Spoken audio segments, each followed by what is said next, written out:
सब जन्म मुझी से पाते हैं और लौट मुझी में आते हैं, भगवान इस बात को कहते हैं। जो द्वारिका के बसने की कहानी है वो तो बहुत मार्मिक है ही, लेकिन द्वारिका के डूब जाने की कहानी मुझे लगता है उससे भी ज्यादा मार्मिक। या तो ये तरीका है कि मैं सुदर्शन चक्र उठाऊं और इन सबको मार दूं, लेकिन क्यों मार दूं, उससे बेहतर है मैं ना चला जाऊं यहां से। तो उन्होंने एक श्राप दिया कृष्ण को कि कृष्ण, जिस तरह मेरा वंश नाश हो गया, जिस तरह मेरे वंश में अब कोई दीपक जलाने वाला भी नहीं बचा, उस तरह तुम्हारे वंश का भी नाश हो जाए।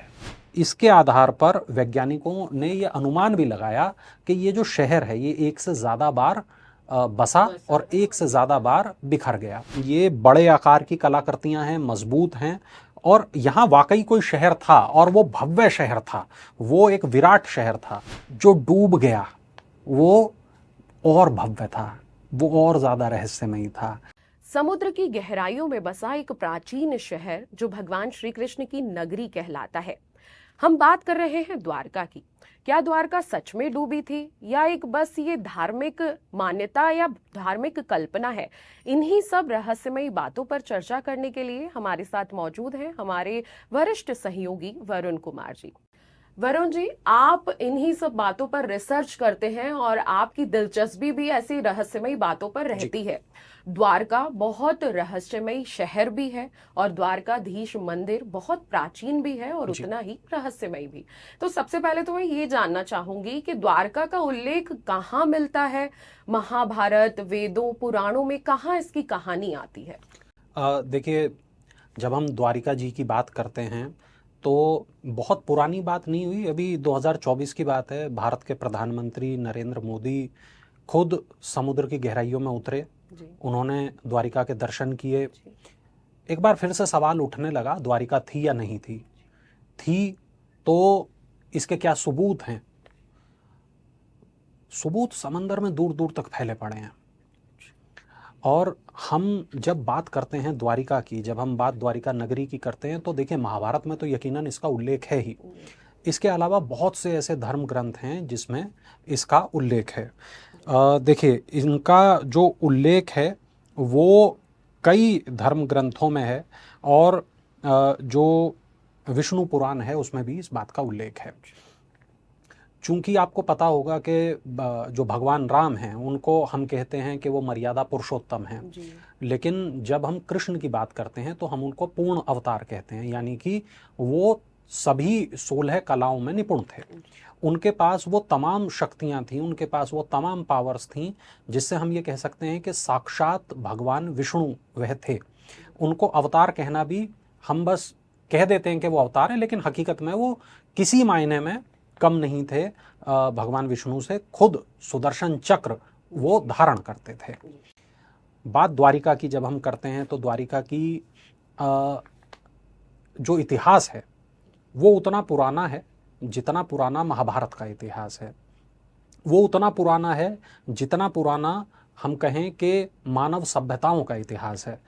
कुछ जगहों पर तो ये तक कहा गया, कुछ मीडिया रिपोर्ट्स में ये तक कहा गया कि आज हम जिसको सिंधु घाटी सभ्यता कहते हैं, उसे क्या सिंधु घाटी सभ्यता कहना बिल्कुल ठीक रहेगा? ऐसा क्यों ना हो कि हम उसको द्वारिका और उस वक्त की सभ्यता कहें, द्वारिका से उसको एसोसिएट करें। क्योंकि जो तथ्य मिले हैं, जो वैज्ञानिक चीज़ें मिली हैं, वो हमें ये बताती हैं कि उस वक्त जो द्वारिका नगर था वो एक बहुत बड़े बंदरगाह के रूप में भी मौजूद था। उसके जो व्यापारिक ताल्लुकात थे वो मिडिल ईस्ट के देशों के साथ भी थे, और वहाँ से जो कलाकृतियाँ मिली हैं, वहाँ से जो रंग बिरंगे पत्थर मिले हैं, वहाँ से जो मुद्राएं मिली हैं, उनसे ये बात पूरी तरीके से साफ है कि दूसरे देशों के साथ द्वारिका एसोसिएट था। जब कोई एक शहर के रूप में विकसित होता है तो उसके आसपास बहुत सारी चीज़ें भी विकसित होती हैं। जब हम देखते हैं कि जब दिल्ली अपने आप को बढ़ाता है तो दिल्ली की जो बाउंड्रीज हैं वो नोएडा तक आती हैं, वो ग्रेटर नोएडा तक जाती हैं, और ये जो पूरा क्षेत्र है ये एनसीआर के रूप में विकसित होता है। उसी तरीके से जब द्वारिका बना, द्वारिका विकसित हुआ, तो न केवल द्वारिका विकसित हुआ बल्कि उसके आसपास का जितना इलाका है, आप देखें कि वो इलाका थोड़ा पाकिस्तान में पड़ता है, थोड़ा हिंदुस्तान में पड़ता है, और वो जो रूट है जिसको हम कहते हैं व्यापारिक मार्ग जो होते हैं वो पूरा का पूरा विकसित होता है। आप देखें सिंधु घाटी सभ्यता, काली कालीबंगा, यहाँ तक ये जो तमाम जो रास्ते हैं जो जाते हैं वो हमें ये बताते हैं कि कई दशकों तक, कई मैं कहूँगा कि सालों तक ऐसा रहा होगा कि ये व्यापार का केंद्र द्वारिका रहा होगा और बहुत सारी जगहों से, बहुत सारी सभ्यताओं से इसके व्यापारिक रिश्ते रहे होंगे। और ये सारी बात, मतलब ये सारी वैज्ञानिक बातें हैं, इसमें कोई भी कपोल कल्पनाएं नहीं हैं, इसमें कोई मिथक नहीं है। बहुत से लोग जो द्वारिका को मिथक कह देते हैं, एक बार समुद्र की गहराइयों में उतर के तो देखें, वहाँ जो चीज़ें हैं वो अद्भुत हैं। तो अभी भी इस पे रिसर्च चल रहा है और तमाम चीजें हम देखते हैं कि कुछ ना कुछ बातें आती रहती हैं द्वारका को लेके। लेकिन सबसे बड़ा जो सवाल मेरे मन में भी आता है और लोगों के मन में भी आता है कि कृष्ण जी का मथुरा में जन्म हुआ, गोकुल में रहना हुआ, लेकिन वो चले गए द्वारका। द्वारका उन्होंने क्यों बसाई और कैसे बसाई, उस पर थोड़ा आप बता दीजिए। देखिए सुप्रिया, जब हम द्वारिका के बसने की कहानी को देखते हैं तब हमें ये देखना पड़ता है कि एक वक्त आया जब कृष्ण को ये फैसला लेना पड़ा कि अब कंस को जीने का अधिकार नहीं है, कंस जीने का जो अधिकार है उसको खो चुका है, उसने इतने पाप कर दिए हैं कि अब उसका मरना तय है, अब उसका वध तय है। और जब उन्होंने कंस का वध किया तो जो मगध नरेश थे, जरासंध जिनको कहते हैं, तो जरासंध ने बार बार मथुरा पर आक्रमण करना शुरू कर दिया। जरासंध की 2 बेटियां थीं, उनकी शादी कंस से हुई थी, वो कंस के ससुर थे। और जो मगध है, मगध का पूरा इलाका जो जिसे हम आज का बिहार कह सकते हैं, वो उस वक्त के जो बड़े महाजनपद थे उनमें गिना जाता था। और बार बार जब जरासंध आक्रमण करता था, करीब 17 बार उन्होंने आक्रमण किया, तो जब वो आक्रमण करता था तब भारी जनहानि होती थी, लोगों को परेशानी होती थी। और क्या होता है, जब कोई युद्ध होता है तो उसमें कई तरीके से विनाश होता है, उसमें लोग तो मारे ही जाते हैं, उसमें उनकी आर्थिक व्यवस्थाओं का भी नाश होता है, उसमें उनके जो बिजनेस हैं वो सब चौपट हो जाते हैं। उसके बाद उस ज़माने की जब हम बात करते हैं तो हमें लगता है लाशों का डिस्पोजल भी शायद बहुत अच्छे से ना होता हो, बहुत सी बीमारियां फैल जाती हैं। तो बहुत सी ऐसी चीज़ें होती हैं जिसकी वजह से हम कभी आज की तारीख तक हम युद्ध को जायज़ नहीं ठहराते। कोई नहीं चाहता कि युद्ध हो, तो भगवान कृष्ण भी नहीं चाहते थे कि युद्ध हो, और वो चाहते थे कि ये जितने भी मथुरा के लोग हैं इनका भला हो, कल्याण हो। और बार बार अगर मैं यहाँ रुकता हूँ, बार बार ये तो मानेगा नहीं जरासंध जी, ये तो बार बार 18वीं बार, 19वीं बार, 20वीं बार ये तो मेरे पीछे आता रहेगा। अब या तो ये तरीका है कि मैं सुदर्शन चक्र उठाऊं और इन सबको मार दूं, लेकिन क्यों मार दूं, उससे बेहतर है मैं ना चला जाऊं यहाँ से। तो उन्होंने ये फैसला किया। इसके बाद उनको रणछोड़ भी कहा गया। हाँ जी। तो जो बहुत प्रसिद्ध वो कहानी है, उनका जो बहुत प्रसिद्ध नाम है वो वहाँ से निकलता है। और उन्होंने ये फैसला किया कि अब मैं इतनी दूर जाके अपनी नगरी बसाऊंगा अपने चाहने वालों के साथ कि वहाँ तक जरासंध ना आ पाए। तो वो पहुँचते हैं समुद्र के किनारे, और जो ये जगह है आज गुजरात में, वहाँ पहुँचते हैं और समुद्र से बोलते हैं कि मुझे एक शहर बसाना है, तुम पीछे हट जाओ, मुझे जगह दे दो। अब आप जब ये सुनते हैं तो आपको लगता है कि अरे, मतलब भगवान ने कहा और समुद्र पीछे हट गया। एक भक्त के लिए ये भावना हो सकती है, लेकिन जब आप इतिहास के पन्नों को टटोल के देखते हैं तो इतिहास के पन्ने हमें ये बताते हैं कि एक वक्त ऐसा था कि जब जो समुद्र है वो पीछे चला गया। ये रिपोर्ट बताती है CSIR और NIO के प्रमुख मुख्य वैज्ञानिक थे डॉक्टर राजीव निगम। इन्होंने इस बात को कहा कि 15,000 साल पहले समुद्र का स्तर अब की तुलना में 100 मीटर कम था, यानी कि अभी समुद्र जितना ऊपर है उससे करीब 100 मीटर नीचे था समुद्र उस वक्त वहां का। उसके बाद समुद्र का स्तर फिर थोड़ा बढ़ गया। 3500 साल पहले इसमें गिरावट आई और उसी समय द्वारिका शहर की स्थापना हुई, यानी करीब 3,500 साल पहले जब द्वारिका शहर की स्थापना हुई उस वक्त समुद्र का जो स्तर था वो कम हो गया था। ये बात वैज्ञानिक रूप से साबित हुई है। अब जब उसके बाद में जिस वक्त हम ये कहते हैं कि समुद्र में दोबारा द्वारिका डूब गई, उस वक्त इतिहास हमें ये बताता है, वैज्ञानिक तथ्य हमें ये बताते हैं कि समुद्र का जल स्तर एक बार फिर बढ़ने लगा था, जिसकी वजह से द्वारिका डूब गई। तो देखिए, जो द्वारिका के बसने की कहानी है वो तो बहुत मार्मिक है ही, लेकिन द्वारिका के डूब जाने की कहानी मुझे लगता है उससे भी ज्यादा मार्मिक। जी, क्योंकि लोगों के मन में होता है कि भगवान ने बसाया था तो कैसे डूबा, तो इसके पीछे कोई ऐसा रहस्यमय तथ्य अभी सामने आया है कि क्यों द्वारका डूबी? देखिए, कुछ कहानियां हैं, कुछ किंवदंतियां हैं। सच तो हम नहीं जान सकते, लेकिन हाँ, कुछ जो चीज़ें हैं जो हमें साक्ष्य बताते हैं, कुछ दस्तावेज बताते हैं, वो हमें ये बताते हैं कि पहली चीज़ जो थी वो थी गांधारी का श्राप। जी। कौरवों की राजमाता, कौरवों की माँ, दुशासन दुर्योधन की माँ, कहते हैं कि वो अफगानिस्तान के कांधार प्रांत की रहने वाली थीं। वो और उनके भाई गंधार नरेश शकुनी, वो हस्तिनापुर आ गए थे जब शादी हुई धृतराष्ट्र की वहाँ। अब उसके बाद ये कहते हैं कि गांधारी बहुत नाराज थीं क्योंकि कृष्ण को वो दोषी मानती थी अपने 100 बेटों के मर जाने का, मृत्यु का। तो उन्होंने एक श्राप दिया कृष्ण को कि कृष्ण, जिस तरह मेरा वंश नाश हो गया, जिस तरह मेरे वंश में अब कोई दीपक जलाने वाला भी नहीं बचा, उस तरह तुम्हारे वंश का भी नाश हो जाए, तुम्हारा जो शहर है ये भी डूब जाए, समुद्र इसको लील ले। तो एक किंवदंती ये है। एक किंवदंती ये है कि कृष्ण के बेटे थे सांब जी। और उन्होंने ऋषियों के साथ कोई मजाक किया जो ऋषियों को नागवार गुजरा। उसके एवज में ऋषियों ने ये श्राप दे दिया कि तुम्हारे कुल का नाश हो जाए। जी। एक जो चर्चा है आमतौर पर वो ये बताती है कि जो शहर था, शहर बहुत समृद्ध था तो लोगों के पास पैसे थे, लोगों को बहुत काम करने की आवश्यकता नहीं पड़ रही थी, लोग बहुत आसानी से खा पी रहे थे। जब इतना पैसा लोगों के पास में था तो लोग फिर आपस में एक दूसरे से लड़ाई करने लगे। एक तरीके से वो कलयुग की शुरुआत मानी जाती है। ऐसा कहा जाता है कि भगवान कृष्ण की जो मृत्यु थी, उसकी भी एक कहानी है उनकी मृत्यु की। तो जब उनकी मृत्यु थी तब वहाँ से कलयुग हावी होने लगा जी। और जो कली, जिसको हम कहते हैं कि कली का युग, कली युग, तो जो कली जो एक राक्षसी शक्ति जिसको हम मानते हैं, तो वो हावी होने लगा। और वो इस कदर हावी होने लगा कि जो द्वारिका के लोग थे वो एक दूसरे को नापसंद करने लगे, उनके बीच बैर भाव होने लगा और अंत में उस शहर को देखने वाला कोई ना बचा और वो धीरे धीरे वो शहर तबाह हो गया।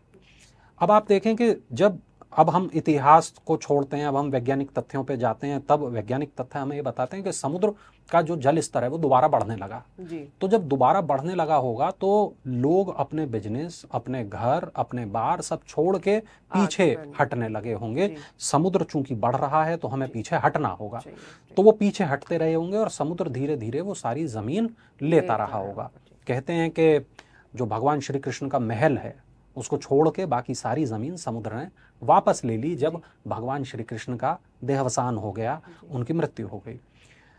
जो दर्शक नहीं जानते उनको भगवान श्री कृष्ण की मृत्यु से जुड़ी एक मैं कहानी बता देता हूँ। कहते हैं कि उन्होंने अपने पैर के अंगूठे में एक हीरे की एक छल्ला पहना हुआ था और दूर कहीं बैठे बहेलिये ने, एक शिकारी ने ये समझा कि ये मृग की आंख है। अच्छा। और हिरण की आंख समझ के उसने बाण चलाया और वो भगवान श्री कृष्ण के उस अंगूठे को भेद गया और वो चूंकि जहर बुझा बाण था, भगवान श्री कृष्ण के पास जब वो पहुंचता है शिकारी, तो वो उनके पैरों में गिर पड़ता है, कहता प्रभु मुझसे बहुत बड़ा पाप हो गया और मैं इस पाप का प्रायश्चित भला कैसे करूंगा। तो वो कहते हैं कि तुम्हें परेशान होने की आवश्यकता नहीं है, मैं खुद अपनी इच्छा से अपने प्राणों का त्याग कर रहा हूँ। और कहते हुए श्री कृष्ण जो है अपना देह को छोड़ते हैं और ये वो वक्त था जब कली जो है वो हावी हो रहा था। जी। भगवान श्री कृष्ण के देहावसान के बाद धीरे धीरे द्वारिका फिर खत्म हो गई। ये एक पूरी तरीके से सही तथ्य है, आप इसको मानिए, क्योंकि द्वारिका का जो कहते हैं कि उद्भव हुआ और जो विनाश हुआ वो भगवान श्री कृष्ण के आने पर उनका उद्भव हुआ और भगवान श्री कृष्ण के चले जाने पर उसका विनाश हो गया। जो असली द्वारिका है आज समुद्र की गहराइयों में कहीं दफन है और कौन जानता है कि समुद्र अब कब पीछे हटेगा और कब वो द्वारिका, वो भेद हमारे सामने आएगा। सर, यहाँ एक सवाल आता है कि आपने बताया कि कृष्ण जी का जो महल है वो अभी भी बाहर है, तो वो क्या द्वारकाधीश के रूप में अभी भी विराजमान है वहाँ? बिल्कुल। ये पूरी तरीके से ठीक बात है सुप्रिया जी, जी। क्योंकि जो रिपोर्ट है वो हमें ये बताती है कि द्वारिकाधीश के रूप में भगवान श्री कृष्ण हमेशा वहाँ थे, हैं और रहेंगे। जी। अगर आप वैज्ञानिक तथ्यों के आधार पर देखें तो कुछ इलाका ऐसा है कि जो समुद्र के पहुंच से थोड़ा दूर है और हाल फिलहाल में लंबे वक्त तक कोई ऐसे चांस नहीं है कि समुद्र उस इलाके को डुबो दे। हाँ एक जी। बात। दूसरी बात ये कि जब हम ये मान लेते हैं, क्योंकि जहाँ धर्म होता है, जहाँ मान्यताएं होती हैं, जहाँ भरोसा होता है, जहाँ विश्वास होता है, वहाँ जहाँ आस्था होती है, वहाँ बहुत सारे जो तर्क हैं वो काम नहीं करते जी। और हम बतौर हिंदू, हम बतौर भगवान श्री कृष्ण को मानने वाले, हम ये मानते हैं कि वहाँ हमेशा द्वारिकाधीश थे, हैं और रहेंगे। अब जब हम थोड़ा ये देखते हैं, कहानियों में जाते हैं, जब हम इतिहास में गोते लगाते हैं, तब हमें ये पता चलता है कि जो रिसर्च हुई है वो हमें ये बताती है कि वहाँ पर मंदिर थे। जी। वहाँ पे जो मंदिरों की श्रृंखला है वो मिली और रिपोर्ट हमें ये भी बताती है कि 1960 का दशक था जिस टाइम पे ये जो सर्वे है, ये काम सर्वे का किया जा रहा था और यहाँ पर डेक्कन कॉलेज पुणे ये खुदाई यहाँ पर कर रहे थे और इसमें 9वीं शताब्दी के विष्णु मंदिर के अवशेष मिले। बाकी जगहों पर जब खुदाई की गई तो दूसरी वस्तुएं मिली। इसके आधार पर वैज्ञानिकों ने ये अनुमान भी लगाया कि ये जो शहर है ये एक से ज़्यादा बार बसा और एक से ज़्यादा बार बिखर गया। जो स्थानीय लोग हैं वो ये मानते हैं कि द्वारिका जो है वो करीब 7 बार बना और 7 बार उजड़ गया। कौन जानता है? आपने वो कहानी सुनी है जिसमें एक मर्तबा जब भगवान राम को जाना होता है, मतलब भूलोक छोड़ के वापस लौटना होता है, तो वो अपनी उंगली से एक अंगूठी निकालते हैं और एक धरती की दरार में उसको डाल देते हैं और हनुमान जी से कहते हैं, हनुमान मेरी जो अंगूठी है वो इस दरार में चली गई है, मैं चाहता हूं तुम जाओ और जाकर ले आओ। तो हनुमान जी उस दरार में चले जाते हैं, सूक्ष्म रूप बनाते हैं, उस दरार में चले जाते हैं और वो सीधे पाताल पहुंचते हैं और वहां देखते हैं, वहां तो अंगूठियों का एक पहाड़ है और वहां पे जो पाताल के राजा जिनको हम कहते हैं नागराज वासुकी, वो मौजूद थे और उन्होंने कहा कि तुम कौन? हनुमान, तुम फिर आ गए? तो कहते क्या मतलब फिर आ गए, क्या कर रहे हो? मैं अपने प्रभु की अंगूठी ढूंढ रहा हूँ। कहा ये देखो ये पहाड़ है, ढूंढ लो। अब वो देखते हैं सारी अंगूठी एक जैसी और वो कहते हैं मैं समझ नहीं पा रहा यहाँ क्या हो रहा है। तो कहते हैं कौन से वाले राम अब धरा छोड़ के जा रहे हैं? अच्छा। तो हमें नहीं पता कि प्रभु क्या चाहते हैं, प्रभु की लीला क्या है। हम बस इतना जानते हैं, ये कुछ साक्ष्य जरूर हैं कि द्वारिका 6 बार बनी, 7 बार बनी, 7 बार बिखर गई। हमें क्या पता द्वारिका कितनी बार बनी, कितनी बार बिखर गई। हम बहुत सारी पौराणिक कहानियां तो सुन चुके हैं और बहुत सारी बुक्स हैं, बहुत सारे रिसर्च ऐसे हुए, लेकिन क्या क्या इसमें ऐतिहासिक जो तथ्य मिले हैं कुछ उस पे थोड़ा सा बता दीजिए। क्या क्या अभी तक रिसर्च हो चुका है द्वारका पे? के मोहम्मद एक ASI के पुरातत्वविद रहे हैं, बहुत प्रसिद्ध नाम है भारत में। उन्होंने कहा कि महाभारत का काल जो है 1400 या 1500 ईसा पूर्व माना जाता है, यानी कि ईसा मसीह से 1500 करीब साल पहले की ये घटना है और तब जो है ये माना जाता है कि 125 साल तक पृथ्वी पे भगवान श्री कृष्ण ने शासन किया। उसके बाद वो बैकुंठ लोक को वापस लौट गए। अब रिपोर्ट हमें ये बताती है कि डॉक्टर शिकारीपुर रंगनाथ राव, वो कर्नाटक के थे, गुजरात में उन्होंने अपना घर बना लिया था। उन्होंने समुद्र में बहुत ज़्यादा शोध करने का फैसला लिया था क्योंकि उनका मानना था कि यहाँ कुछ है। तो उन्होंने राष्ट्रीय समुद्र विज्ञान संस्थान की तरफ से एक अभियान चलाया। पानी के नीचे पुरातत्व खोजबीन का ये अभियान था और 1989 का करीब साल था और जब वो देख रहे थे तो उन्हें देखा कि रेत जो है समुद्र का और यहाँ जो समुद्री घास है जब उन्होंने उसको स्टडी किया तो पता चला इसके इतर भी कुछ है यहाँ पर, इसके अलावा भी कुछ है यहाँ पर। और उन्हें पता चला एक आयताकार यहाँ पर जो पत्थर हैं वो रखे हुए हैं, यानी कि कुछ ईंटें हैं, रेक्टेंगल आकार की ईंटें हैं जो यहाँ मौजूद हैं। और शोधकर्ताओं ने एक संरचना का इसको हिस्सा मान लिया। अब ये जितने पत्थर थे ये मानव निर्मित पत्थर थे, इनके अंदर पत्थरों में छेद भी थे, लंगर भी यहाँ पर मिले। इससे पता चला कि ये जो पत्थर थे ये चूना मिट्टी के बने हुए थे और इनका उपयोग इंटरलॉकिंग या लकड़ी भरने के लिए किया गया था। यहाँ मिट्टी के बर्तन मिले, समुंदर के अंदर से आभूषण मिले, मुद्राएं मिली। और ये जो तमाम चीज़ें थी ये ओमान, बहरीन, मेसोपोटामिया के जो पूरा इलाका है ये उससे मिलता जुलता था। और इससे ये पता चलता है कि जो शहर यहाँ रहा होगा उसका इन इलाकों के साथ में व्यापारिक ताल्लुकात भी रहा होगा। इसके अलावा देखिए ये भी हमें पता चला कि हाइड्रोग्राफिक सर्वेक्षण यहाँ पर एक हुआ था और ये पता चला कि 200 वर्ग मीटर का जो क्षेत्रफल है और ये जो पूरा इलाका है ये यहाँ पर एक कोई शहर बसा हुआ था। ठीक है। अब एक रिपोर्ट हमें ये बताती है कि 1979 में जो भारतीय पुरातत्व सर्वेक्षण है इसने यहाँ खुदाई भी की। खुदाई में यहाँ पर जहाज़ों के भी कुछ अवशेष मिले, ये प्राचीन जहाज़ थे, 2000 ईसा पूर्व के थे, यानी ईसा से भी 2000 साल पहले के थे। अब आप सोचिए कि ईसा से 2000 साल पहले पानी के जहाज बने हुए थे, है ना, बस हमें तो सबूत मिले हैं। इसके बाद जब यहाँ खुदाई हुई तो फिर हमें पता चला कि 500 से ज़्यादा जीवाश्म भी मिले। और ये जब इनकी कार्बन डेटिंग हुई तो ये पता चला कि यहाँ जो संस्कृति है वो धीरे धीरे विकसित हुई थी। और उसके बाद मिट्टी के जो बर्तन मिले वो 2000 ईसा पूर्व के मिले। समुद्र की गहराई से पत्थर के बर्तन मिले, ना कि मिट्टी के, क्योंकि जो समुद्र की धाराएं हैं वो इलाका है वहां पर बहुत तेज धाराएं हैं, तो मिट्टी के बर्तन वहां टिक नहीं सकते थे। अब इसके बाद में ये पता चलता है कि दिसंबर और जनवरी का जो महीना है वो ही एक ऐसा महीना है, फरवरी का महीना, कि जब पानी के नीचे आप गोता लगा सकते हैं, वरना वहाँ पर जो समुद्र की धाराएं हैं बहुत तेज़ हैं, आप वहाँ गोता नहीं लगा सकते। अब इसके बाद हमें 2 तरीके की चुनौतियां हैं। अभी तक जो ASI है वो ये तो है कि आपने कुछ खोदा, ज़मीन को खोदा और आपको नीचे शहर मिल गया, लेकिन समंदर को कैसे खोदेंगे आप, बहुत मुश्किल। तो उसके लिए एक टेक्नोलॉजी होती है, उस टेक्नोलॉजी को कहते हैं अंडर वाटर।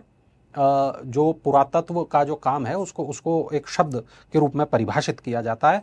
और भारत में चूंकि इसका बहुत ज़्यादा अभी प्रचलन नहीं है तो इस वजह से ये शोध जो है बहुत धीरे धीरे ही आगे बढ़ रहा है। तो अभी हाल ही में अगर बात करें तो कोई ऐसा रिसर्च हुआ है या ऐसा कोई शोध हुआ है, क्योंकि आपने जैसा कि कहा कि हमारे जो PM नरेंद्र मोदी थे वो भी समुद्र में उन्होंने भी डुबकी लगाई थी, उनके भी कई फोटोज वीडियोस वायरल हुए थे। और आपने देखा होगा कि आजकल सोशल मीडिया का जमाना है, एक रील भी वायरल हो रही है जिसमें पूरा द्वारका बसा हुआ दिखता है, लोग उसमें जाते हुए दिखते हैं, पूरा रिसर्च का काम चल रहा होता है। तो ऐसा कुछ अभी हाल ही में बना है या कोई प्रोजेक्ट ऐसा जो आएगा? ये तो मुझे लगता है AI जनरेटेड वीडियो रहा होगा सुप्रिया जी। लेकिन हमें ये जो डिटेल मिलती हैं वो हमें ये मिलती हैं कि समंदर के भीतर से कई कलाकृतियां मिली हैं। रिपोर्ट हमें बताती है पत्थर के ब्लॉक मिले हैं, खंबे मिले हैं, सिंचाई के उपकरण मिले हैं। और ये पता चलता है 2007 में एक विस्तृत खुदाई भी हुई थी। और ये भी यहाँ पर पता चलता है कि ये बड़े आकार की कलाकृतियां हैं, मजबूत हैं, और यहाँ वाकई कोई शहर था और वो भव्य शहर था, वो एक विराट शहर था।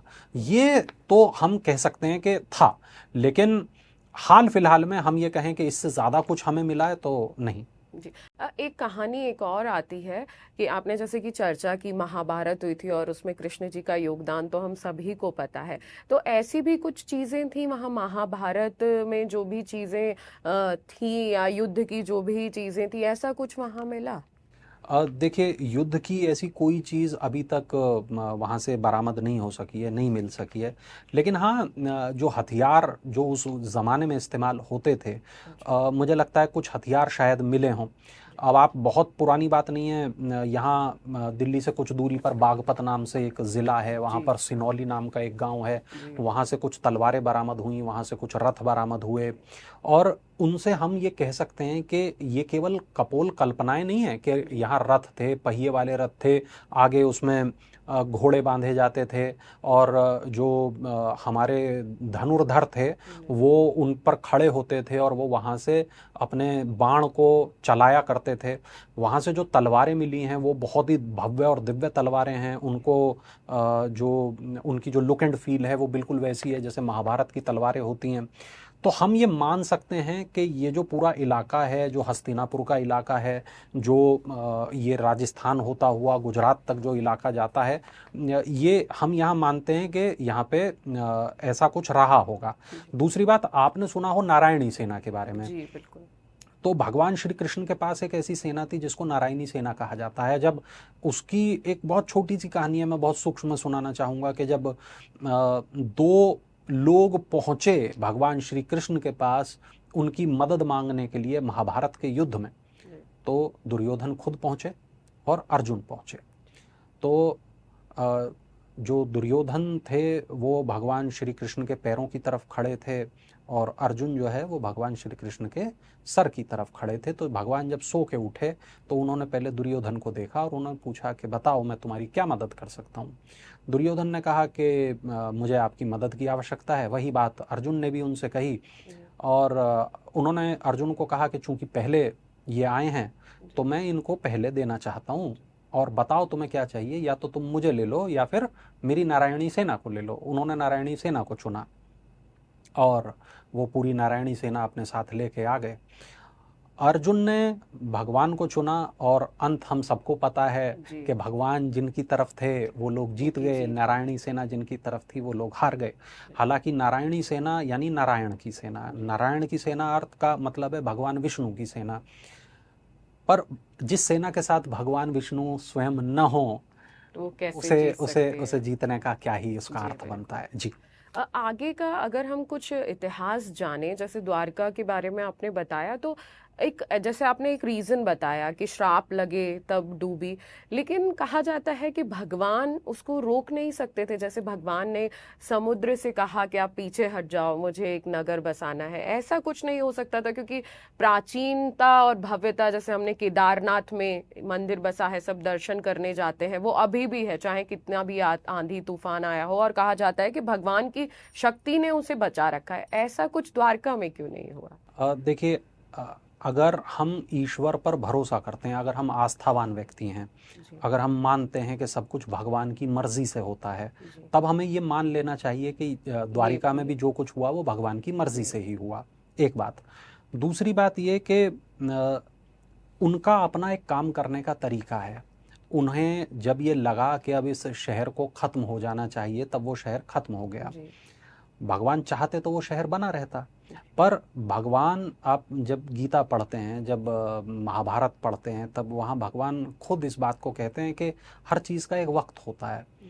इंसान पैदा होता है, इंसान बड़ा होता है, इंसान कर्म करता है, नाम कमाता है या बदनामी कमाता है, जो भी करता है, अंत में वो बूढ़ा होता है और अंत में मर जाता है। सब जन्म मुझी से पाते हैं और लौट मुझी में आते हैं, भगवान इस बात को कहते हैं।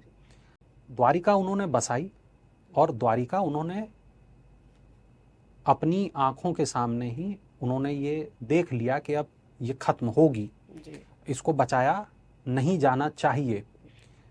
अगर द्वारिका बच भी जाए तो क्या फर्क पड़ेगा? द्वारिका में अगर भगवान ही ना हो तो क्या फर्क पड़ेगा? द्वारिका समुद्र के भीतर है बिल्कुल, लेकिन द्वारिका आज भी हमें संदेश तो वही देती है जो उस वक्त देती। द्वारिका हमें बताती है कि भगवान के कदम यहाँ पड़े थे। द्वारिका ये बताती है कि विपरीत परिस्थितियों में भी एक शहर का निर्माण किया जा सकता है। विपरीत परिस्थितियों में, जिस वक्त जरासंघ के हमले हो रहे थे, जिस वक्त जो मथुरा के लोग थे वो भूख से व्याकुल थे, उनके व्यापार ठप हो गए थे, उनके जो कृषि के काम थे उनको ख़त्म कर दिया गया था, वहाँ के लोगों के ऊपर जुल्म हो रहा था, ऐसी स्थिति में भगवान तमाम लोगों को अपने साथ लाते हैं और एक नया शहर बनाते हैं। तो भगवान ये उम्मीद देते हैं कि ये खत्म नहीं हुआ है, जी उम्मीद अभी बाकी है। बिल्कुल। द्वारका भले ही इतिहास में हमने पढ़ा है कि डूब गई है, या अभी भी हम जो बात कर रहे हैं रहस्यमय, लेकिन अभी भी वहां लोग जाते हैं, दर्शन करते हैं द्वारकाधीश के, और अभी भी वहां की मान्यता है कि वो मंदिर नहीं, एक शक्ति है बिल्कुल भगवान के। वहां कृष्ण जी के दर्शन करने मात्र से ही सारे कष्ट हर जाते हैं। बिल्कुल। द्वारकाधीश मंदिर के भी कई राज हैं। सबसे पहला राज जो ध्वज का, वहां चमत्कारी एक ध्वज है, उसकी चर्चा होती है, थोड़ा उस पर प्रकाश डाल दीजिए। देखिए, तमाम ऐसी किंवदंतियां हैं, तमाम ऐसी कहानियां हैं, चाहे वो ध्वज को लेकर हों, वहाँ की मूर्तियों को लेकर हों, जी, वहाँ के मंदिरों को वास्तुकला को लेकर हों, लेकर वहाँ हो की वहाँ के। वास्तुकला को जी लेकर हों, निर्माण को लेकर हों, बहुत सी चीज़ें हैं। लेकिन जो चीज़ मुझे सबसे ज़्यादा आकर्षित करती है वो समुद्र में डूबी हुई द्वारिका करती है। जी वो हिस्सा देखिए, एक हिस्सा हम कहते हैं बेट द्वारिका और एक हिस्सा हम कहते हैं द्वारिका। बेट द्वारिका उस हिस्से को हम कहते हैं कि जो हिस्सा अभी बचा हुआ जी है ना। लेकिन जो हिस्सा समुद्र में डूब गया, जो चीज़ें समुद्र के भीतर से मिली, जो वैज्ञानिक तथ्य बताते हैं, जो हमें इतिहास बताता है, जो हमें किंवदंतियाँ बताती हैं, जो हमें कहानियाँ बताती हैं, वो हमें यही बताती हैं कि जो डूब गया वो और भव्य था, वो और ज़्यादा रहस्यमयी था। उसके पास में बहुत सी चीज़ें थी कहने के लिए, बहुत सी बातें थी बताने के लिए, बहुत से दृश्य थे दिखाने के लिए। लेकिन अब पता नहीं कब समंदर पीछे होगा, कब वो राज सामने आएंगे, कब उन रहस्यों से पर्दा उठेगा। हाँ, ये ज़रूर मैं कहूँगा कि जो दर्शक हमारे इस कार्यक्रम को देख रहे हैं वो एक बार ज़रूर जाएं, द्वारिका जी खुद जाएं और खुद एक बार उस चमत्कार को महसूस करें, खुद उस दिव्यता को, भव्यता को महसूस करें जो इस वक्त भी द्वारिकाधीश मंदिर में मौजूद है। अच्छा, ऐसी कोई और बात, ऐसे कोई रहस्य जो बचे हुए हो हमारे दर्शकों तक पहुंचने के लिए? देखिए, हम अक्सर बात करते हैं ऐसे कुछ शहरों के बारे में जो जी डूब गए। जी जब एक ग्रीक दार्शनिक हुए, प्लेटो उनका नाम था, और प्लेटो ने एक शहर का जिक्र किया, अटलांटिस का। जी और प्लेटो बताते हैं कि वो बहुत ही दिव्य और भव्य शहर था और वो पानी के अंदर डूब गया। जी तो अटलांटिस की जब हम बात करते हैं तब हम देखते हैं कि डिज्नी वालों ने उस पर भर भर के कार्टून बना डाले, उस डिज्नीलैंड पे टाइप बना मूवीज दिया। बना जी डाली, और उसके सुपर हीरोज सामने आ गए। तो ऐसे छुपे हुए, समुद्र में डूबे हुए शहरों के बारे में केवल भारत में ही बात नहीं की जाती, दुनिया के ऐसे कई हिस्से हैं जहां पर इनके बारे में बात की जाती है। चाहे वो ग्रीस हो, चाहे वो रोमानिया हो, ऐसे बहुत से इलाके हैं जहां पर डूबे हुए शहरों की बातें की जाती हैं।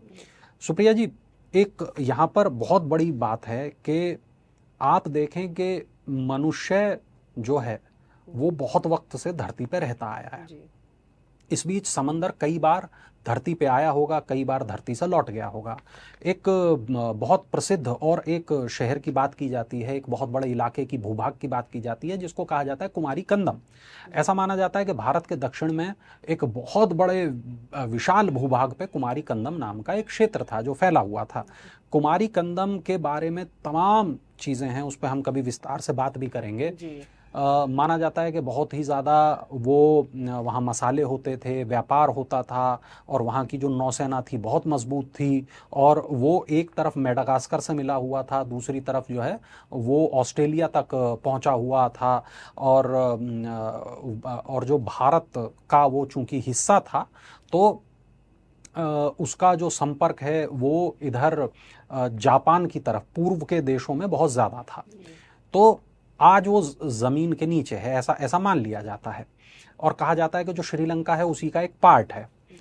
अब यदि ऐसा हम माने, वास्तविकता में है, हमने द्वारिका का उदाहरण देखा, हमने कुमारी कंदम का उदाहरण देखा, हमने अटलांटिस का उदाहरण देखा, और आपने ये सुना होगा कि जो आज माउंट एवरेस्ट है, जो आज ये हिमालय की पूरी बेल्ट है, ये किसी वक्त में समुद्र के भीतर थी। यहाँ एक टेथिस सागर नाम का एक समुद्र बहता था। आपने सुना होगा कि जो गुजरात में कच्छ नाम का इलाका है जहाँ नमक का मतलब बहुत सारा वहाँ पर है, वो इलाका भी कभी समुद्र के नीचे था। आज जहाँ थार का रेगिस्तान है वो इलाका भी कभी समुद्र के नीचे था। तो जो सहारा का रेगिस्तान है, जब हम अफ्रीका की बात करते हैं, वो भी कभी समुद्र के नीचे। तो समुद्र के नीचे क्या नहीं था, जी और क्या ऐसा नहीं हो सकता कि आज जो समुद्र के ऊपर हो कल वो समुद्र के नीचे पहुंच जाए, और कल जो आज समुद्र के नीचे है कल वो समुद्र के ऊपर आ जाए? तो ये बहुत सारी ऐसी रहस्यमय बात हैं जिन्हें हम नहीं जानते थे और आप बिल्कुल रिसर्च करके हमें बताते हैं। तो आगे भी आपका यही सहयोग हमें चाहिए, आगे भी हम बहुत जल्दी पॉडकास्ट करेंगे और ऐसी ही रहस्यमय बातों पे चर्चा करेंगे। आपने हमें समय दिया उसके लिए बहुत बहुत शुक्रिया। शुक्रिया। आगे भी हम आपको ऐसे ही रहस्यमय बातें बताएंगे, क्योंकि ये जानना बेहद जरूरी हो जाता है कि हमारे भारत देश का इतिहास क्या है और उस इतिहास में क्या क्या रहस्य छुपे हुए हैं। आप हमारे साथ बने रहिए, जीवांजलि देखते रहिए, क्योंकि अभी भी इतिहास शायद समुद्र में सांस ले रहा है। अगर आप ये वीडियो YouTube पर देख रहे हैं तो हमारे चैनल को सब्सक्राइब करें और बेल आइकन को दबाना ना भूलें। अगर आप Facebook पर ये वीडियो देख रहे हैं तो हमारे पेज को लाइक करें।